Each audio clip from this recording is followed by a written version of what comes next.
Gusto mo magnegosyo? Tanungin mo kaya muna yung sarili mo. Handa ka bang gumising na umaga at matulog ng gabing-gabi na? Handa ka bang magsakripisyo ng luho at saya? O baka naman gusto mo lang ng madali ang pera? Ang negosyo, hindi yan para sa mahina ang loob. Hindi yan para sa madaling sumuko at puro reklamo. Kasi kung gusto mong magtagumpay, dapat matibay ka. Dahil walang negosyo na hindi dumaan sa hirap. Sa una, lugi. Sa una, kulang.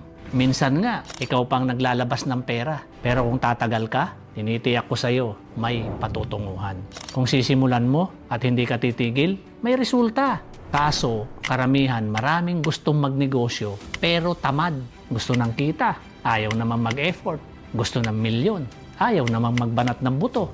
E paano ka aasenso kung ayaw mong sumugal? Ang negosyo, walang kasiguraduhan yan.